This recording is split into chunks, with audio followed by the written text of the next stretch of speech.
Leadership and presence. You probably have leaders who you see quite frequently, or maybe you are a leader and you think you are present or you should be present. And maybe you wonder, why are some people so present and I see their name everywhere and I am not? And the question is how to make it happen. We have an expert on the matter with us here today. Hello and welcome, Andres Pilotensky. Hi, hi. Happy to be Thank, here. thank you very much for taking the time. And let's get straight into it. When we talk about leadership present, what in your definition is the leadership presence today? When we talk about leadership presence, I think that we are referring that on companies, there is always the strategy of founder-led growth, basically giving a lot of resources to the CEO.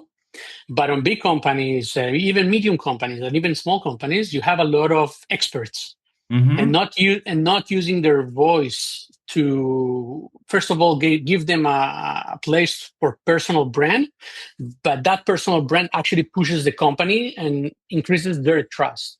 So Yeah. that's very important in today's world, I So believe. when people now say, okay, so I want to be present, so I think I go on LinkedIn and post something there. So that's leadership presence then, isn't it? Or what do you think about when people say, yeah, I think it's all about just posting on LinkedIn. Is that the whole deal?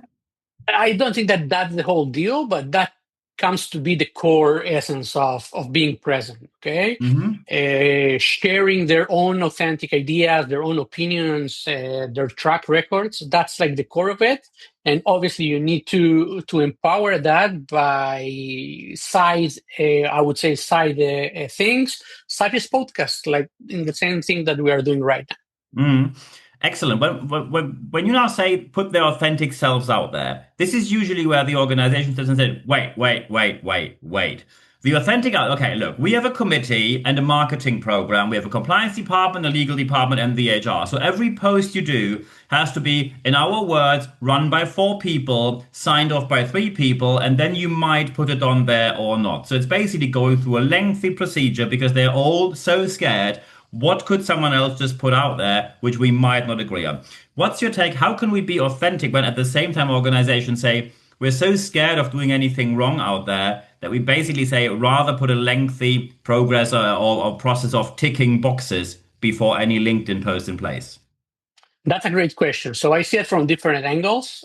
First of all, is that companies are afraid because they are not seeing the full, let's say, the full view of it, and yeah, they are afraid if there is, I don't know, a CPO suddenly posting something on LinkedIn or in public companies that some posts, even the small one, can affect the value of the stocks. That's like a very big fear, and I understand that. And from the other side of things, it's a matter of workflows. How can we Hmm. help that people or those experts actually write about their authentic view on a messaging that is aligned with the company?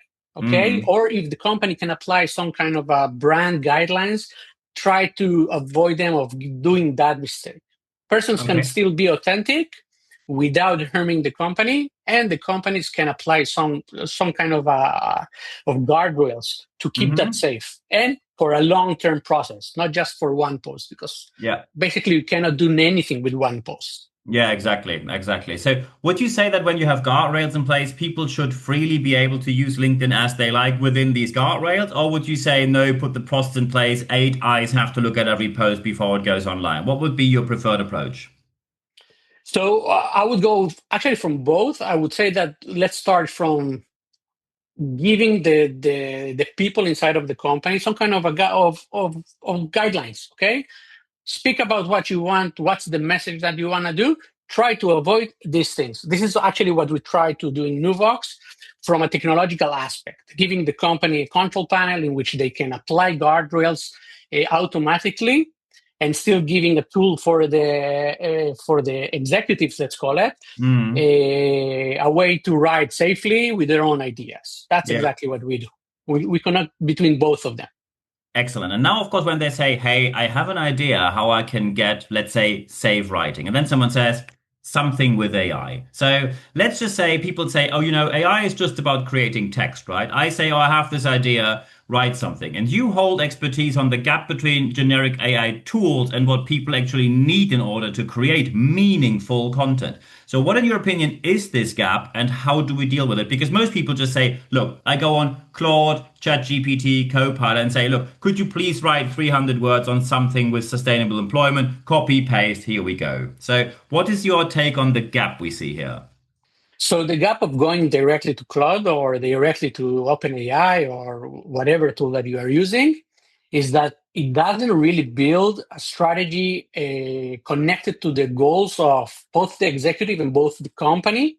And that's maybe the biggest gap. How Hmm. can you actually come to LinkedIn or come to any other social media in which you want to be visible and build a strategy? That's the expertise that we bring within Nuvox, or from my previous experience, that's the kind of the gap that we are trying to mitigate.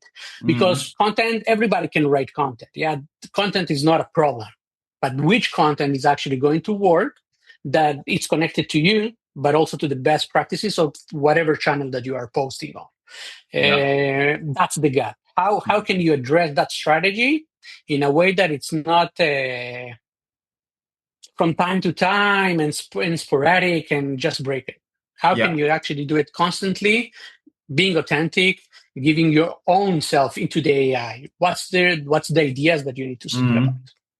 Excellent. So when you now say, okay, you can help here, some people will now say, look, we're a startup, or maybe we're a scale-up if we're a bit luckier here. However, we are still thinking, where do we spend money and where do we not spend money? And of course, many people say, oh, you get an investor here, get some money there, get an overdraft there. And many people say the advice they often get from people about startups is often coming from rather privileged backgrounds. And many people who give advice on that are not bootstrapped startup founders by themselves. You are, according to my research, a bootstrapped startup founder. What would be your advice when people now say, look, money's really tight? Resources are even tighter. However, we have to make it happen. We need the outreach. We need to be present. We need to be on LinkedIn. We need to get out there on, let's put it in polite words, a very limited budget. What would be your advice as you've been there and done that by yourself? Exactly. So, first of all, try to search for tools or solutions that are within the stage that you are with the company. Don't jump over the ceiling if you don't have uh, the possibilities to go with that strategy long term. Mm-hmm. That's the reason that I created Nuvox, especially because of the reasons that you just said. Customer acquisition costs Yeah. the costs are skyrocketing. Yeah. The Oh, let's do ROI, AdWords. Gone are $10,000 with 3.5 leads who didn't convert. There you are. So, exactly. So I'm trying to give a possibility to companies with an alternative growth channel that will build the trust for the company.